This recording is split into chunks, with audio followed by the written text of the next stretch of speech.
Hey guys, so today we're doing something a little bit different from what we normally do.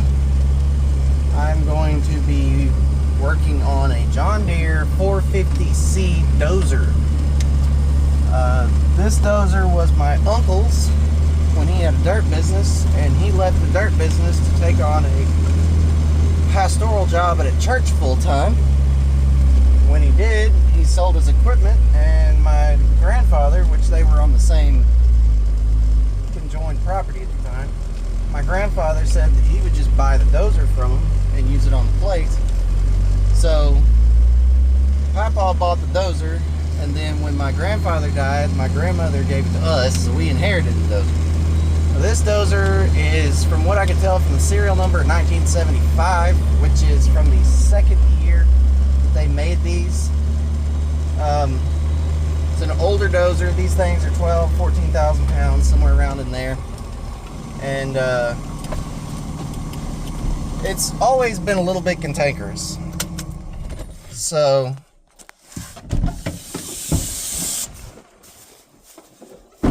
for as long as I've known it, it's always had to have a shot of ether to get it to crank up the first time for the day. And I mean, it's always been a pain. But the biggest issue with it was that the right side steering clutch quit working. It's a 2-stick steer, and the right side quit working. So for a while, you had to pull on the stick super hard to get it to turn right. And then when I went to pick it up and bring it home several years ago, it wouldn't steer at all to the right. Which made it interesting getting it on the trailer. I held it home on that trailer right there, which is a 14,000 pound tandem single axle, and made it very interesting to get loaded up on the trailer. The biggest part about it was it doesn't have a dovetail, and the ramps are narrower than the tracks. And yeah, to go right, you have to go left in reverse. It's fun stuff. It's really fun stuff. So I've already got the skid steer on there. I've got to do some work on it. I don't know if you could tell in the video, but that back right tire is slightly angled. The chain keeps popping on it. I think it's got a wheel bearing going out. We're gonna load it up on this trailer behind the skid steer. The skid steer is only about 4,000 pounds, and here's the dozer in all its glory. So 6-way blade. It's got some hydraulic leaks. This dozer actually has not run in years. I brought it to the house here probably about 5 or 6 years ago, and we backed it up in a spot over there against the tree line, against the fence line over there, and that's where it sat. We'd go out and crank it every now and again and let it run, get the fluids pumping through it.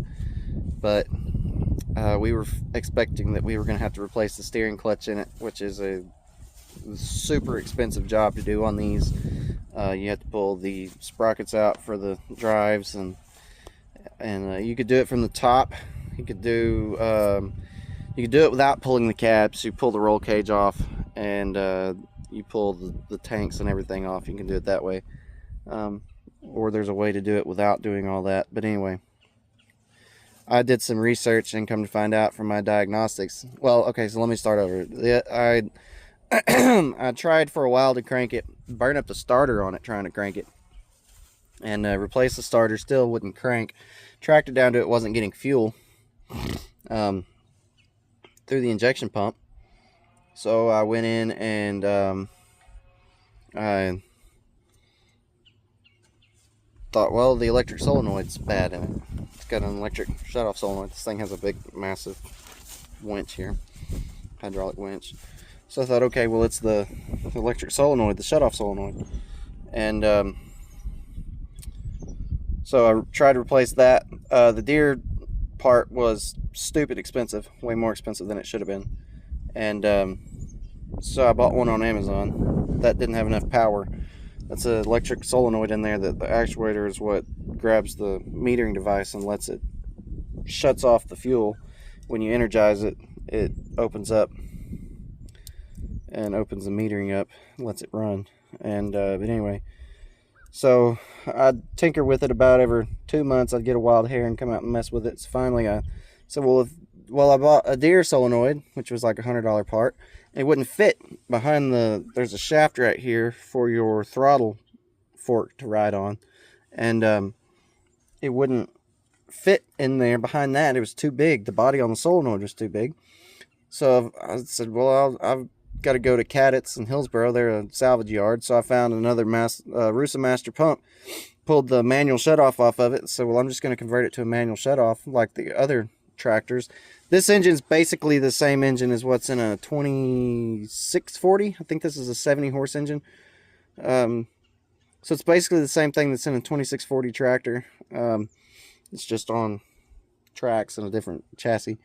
But anyway, so put the manual shutoff on there and still could not get the pump to get fluid through it. So after research, I found out that these pumps, apparently these rotary pumps, are bad about the pistons inside here gumming up and freezing and sticking and not being able to operate. So bought a rebuilt injection pump from DW Diesel in New York.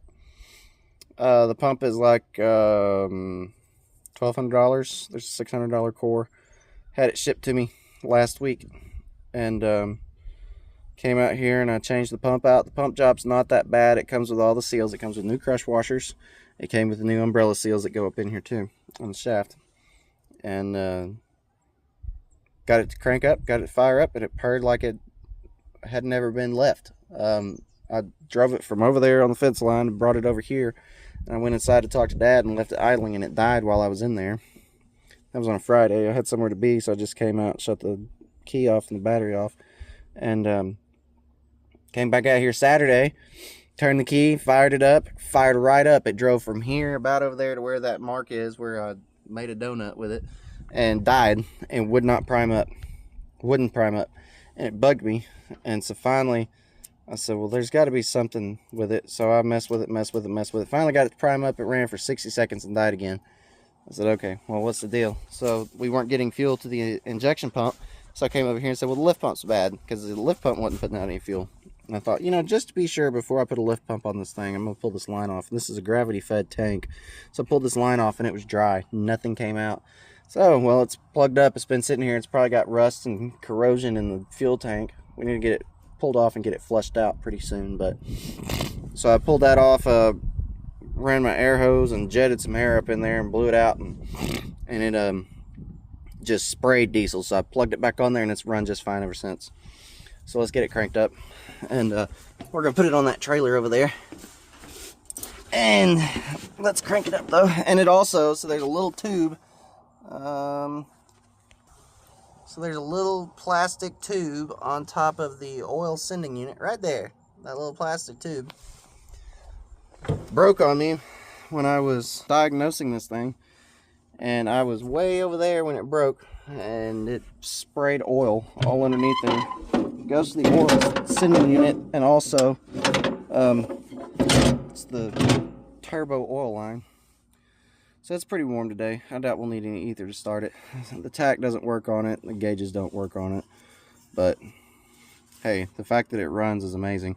But anyway, I forgot to tell you that my diagnosis, if you look, this stick pulls way back here and doesn't have any tension on it, but this one has tension on it. So one of the diagnostic things that I did is pull both levers back, and it actually did stop the tractor. It would drift to the right. If you pulled hard enough and you hit it just right, it would start to creep to the right, but it wasn't turning. It wasn't steering. If you pull both sticks back, the tractor stops, which tells me that these clutches are very prone to moisture damage. But it tells me, since if I pull both sticks back, it does stop the tractor, that the clutch on this right side is actually disengaging. It's just the brake band that's not grabbing and pulling it. We actually had another mechanic that told us a long time ago, I didn't remember this, Dad did, that said that he thought that it was the brakes on it, not the clutch. But anyway, let's crank it up.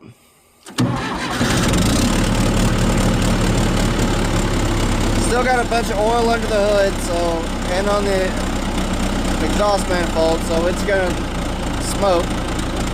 And I've got to work on the turbo. I think the turbo bearing, the seal might be bad on it. And I've got to work on the exhaust, because the exhaust comes out on the backside of the turbo, so it's going to take a lot of work. But Mom and Dad just left today. Today is Friday, day after Thanksgiving. Mom and Dad just left today to go on vacation, and my plan is that I'm going to just fix this thing and hopefully have it operable and running by the time they get back on Tuesday. That's not a great angle. I don't know where else to put you. Did not come prepared for this today. So, my plan is on very short notice to try to have this thing done and ready on Tuesday. And, but we'll see. So, I'm gonna get this thing loaded up on the trailer. This is the part that every dozer operator hates, and that is loading it up on the trailer. Actually, honestly, I think most guys hate unloading it more than they hate loading it. But, yeah, here we go. Wish me luck. I'm gonna have to go left in reverse to go right.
Alright, so there's that.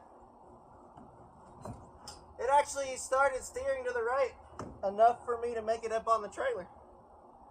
Woo! That is one heavy sucker. It's going to be a fun drive. The other thing I've got to do is fix this track. I've already put grease in this track several times to get it to pull out, and every time it leaks the grease out and won't hold its tension. So that's something I've got to fix.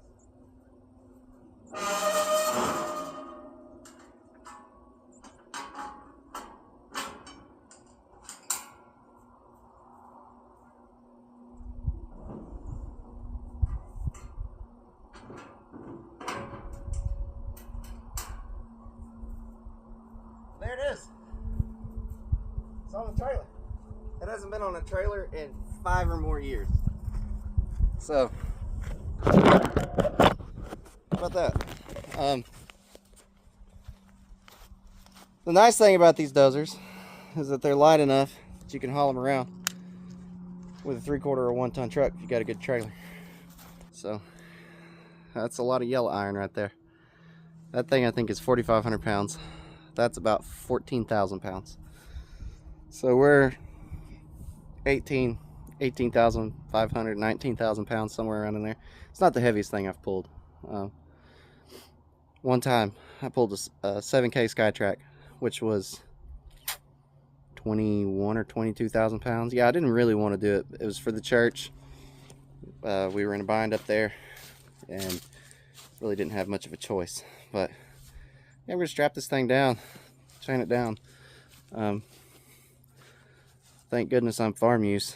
DOT doesn't really care about me. But yeah, it's got hydraulic leaks on it. This one I'm pretty sure is just a fitting that's leaking. The probably has a little bit of a leak on the seals on that cylinder. This track is always leaking down. My uncle told me that the seal in here on this piston is what's bad and letting the grease leak out. I got to stop down at my house. My plan is I've got brake pads coming in. They should be here on Monday. My plan is to get it up in the shop today. I'm going to take it up there. Our neighbor at the shop's going to let me use a hot water washer. And I'm going to just pressure wash this thing down. Clean as much of this gunk and grime and dirt off as I can. This is all just for me driving it around here and testing it out. It's throwing it up with the tracks like dozers do. Get this thing cleaned up so where I can work on it. And I'll get dove off into what it's gonna take to actually fix the brakes on it later. But my plan is today, I got a broken weld there, it looks like, whatever that is. My plan is today to get it cleaned up, get it in the shop. I've got a bunch of old Baylor belts that I'm going to stop down at my shop. I got to get the grease gun that I forgot so I can pump this track back up while I'm working on it. And I also am going to get a bunch of old Baylor belts that I can lay down on the floor, and then I can roll this thing over it and it won't hurt the floor of the shop because we're in a lease space. So, but anyway, I've got it in reverse, so it's there. I'm gonna throw some chains on this thing and that skid steer, and I'm gonna hit the road. I think I need some air in my tires. My tires are a little low, but it's probably just because it's got 19,000 pounds on it, and it's cooler weather too. That doesn't help. So anyway, enough of me talking. Time for me to chain this thing down and get to work. Well, we're at the shop. It was a little bit more eventful of a drive up here than I wanted. Not that anything unsafe happened. It's just I knew I was stretching it on the tank of fuel that I had. And I thought I'll try to make it. I can make it. I should bring the selfie stick out here for this. I really should. But I'm not. I'm lazy. It's inside. I knew I was going to be stretching it, right? And I prayed, Lord, get me to the gas station. And I didn't specify get me to a pump at the gas station because I pull in the parking lot, I fill up at the Walmart, and there's a line of trucks because there's only 2 pumps that have diesel at them, and there's a line of trucks waiting to get in. I'm sitting there waiting, and the truck shuts off. So all right, well, I'll see how this is. So the line moved forward, and I tried to crank it. Nothing. Had to get out, get the 5-gallon can of gas that I keep on the truck, put that in there to get in line to get a pump at the fuel station parking lot. Let's get this thing off here.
Alright, so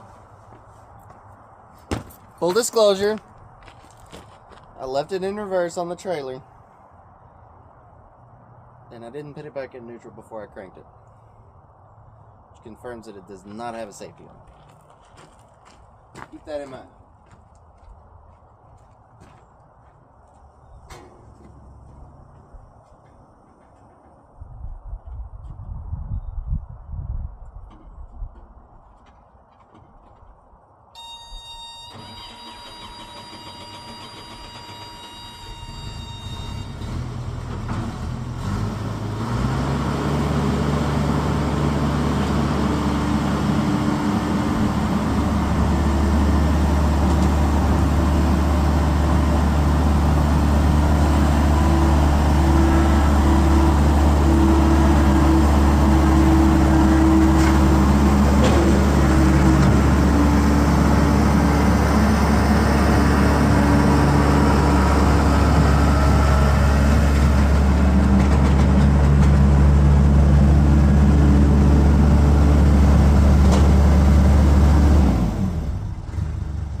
So, now that we're safely off the trailer, yeah, going down is worse than going up.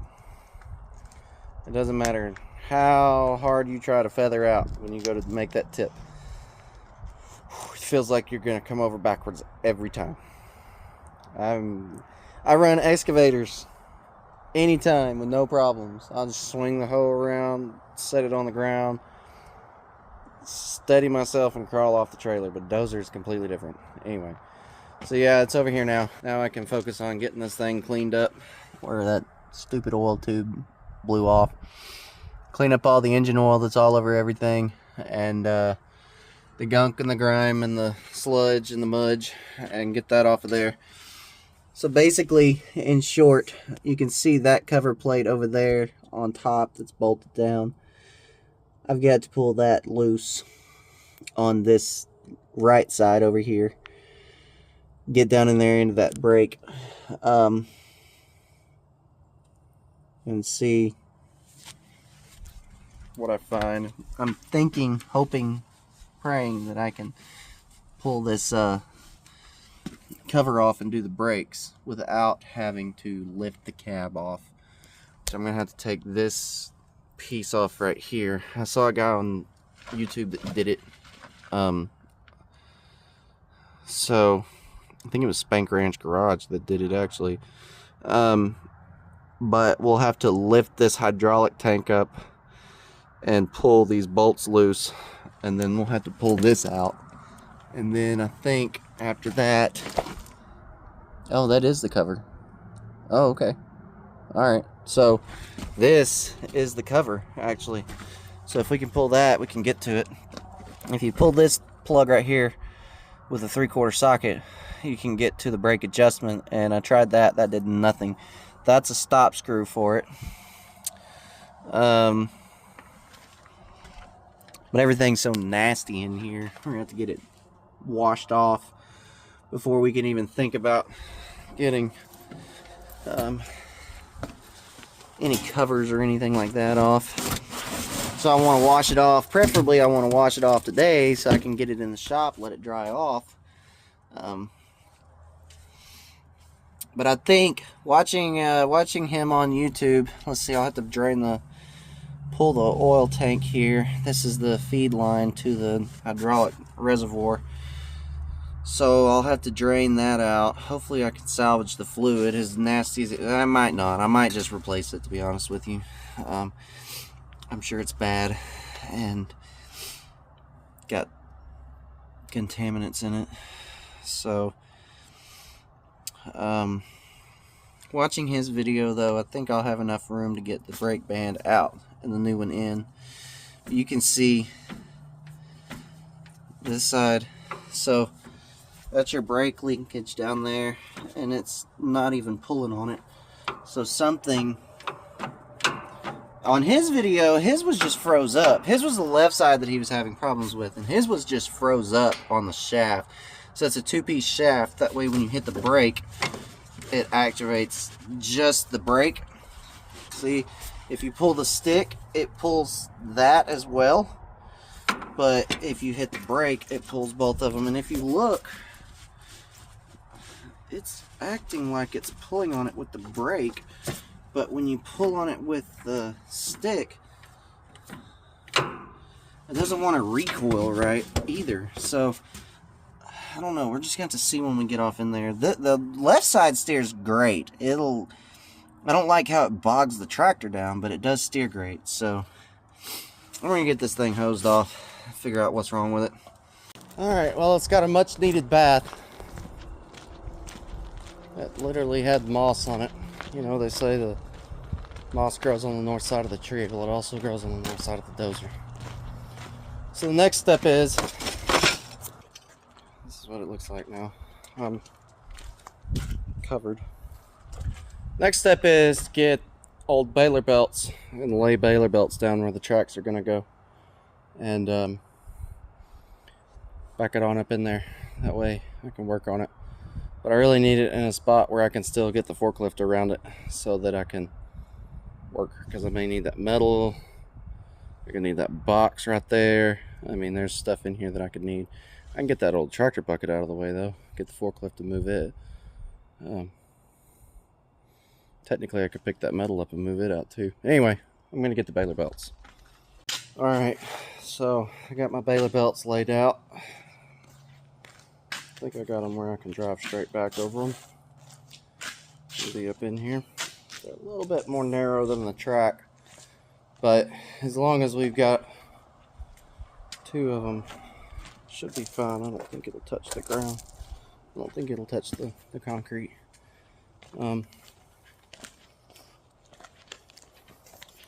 These things have been rolled up for a long, so they're pretty stiff. I need to bring the selfie stick out here. Alright, one last look at this one.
worked out pretty good. Still have room to get around the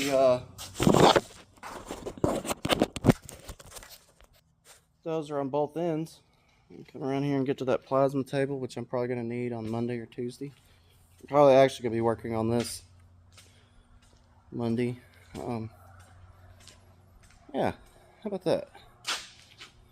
Right up in here. Didn't even touch the concrete. Look at that. Alright. Now, tomorrow it's supposed to be raining, so what else am I going to do? So tomorrow I can come up here and pull all these covers off and everything and then get down into the belly of the beast. I'm hoping tomorrow I can figure out what's wrong with it. That way I can determine. I haven't ordered clutches. I ordered brake shoes. I ordered 2 sets of brake pads so that I can do both sides if I need to. The left side I'm probably not gonna touch, but I have the pads if I need them. And so there it is. The best thing is I've got a forklift in here, so I can do what I need to do. And so let me just briefly run down what I'm going to do to it. I'm going to change the oil in it. The fuel filter is pretty new. I replaced it a long time ago when I was working on it, trying to get it to run, so it hasn't had any fuel run through it. Do the oil filter, change the oil, flush the coolant, get the right side to steer. I'm going to break into that tomorrow, see what all it needs tomorrow. After that, I'll probably start moving on to these fluids and everything. Grease it, go over everything, grease it. I'm not gonna mess with the winch. The winch, this is my uncle here. That's a knot in a 5/8, probably a 3/4 inch cable on a dozer. Yeah, that's great. Anyway, figure out what the problem is with this. My uncle told me that it was this seal right in here. See that? He said it's this seal right in here that's leaking. And he said that it needs to be pulled off and basically line bore it, weld it back up, and mill it back out, and then put a new seal in it. I'm also going to do this. So this fiberglass wrap here, for whatever reason, Deere did not make this turbo one piece. I'll go ahead and pull this off for you, as a matter of fact. They didn't make this turbo one piece. And if they did, this was just broke, which is a very real possibility too. So whatever is supposed to seal that off is currently not. Then I also want to come up here and put an extension to come up through the hood, because it's got the stack on the hood, but that's so short.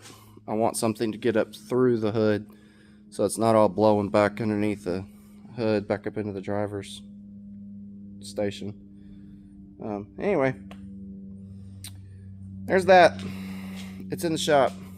I'm going to back this trailer up in a hole, unhook it, and go home, because my wife's already complaining. So work on it tomorrow. Hope you enjoyed this introduction.